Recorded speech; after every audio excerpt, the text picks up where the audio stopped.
How compressed air engines work.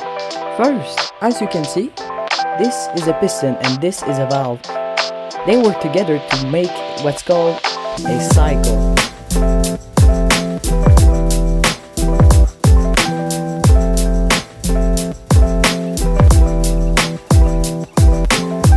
But what are the steps of the cycle?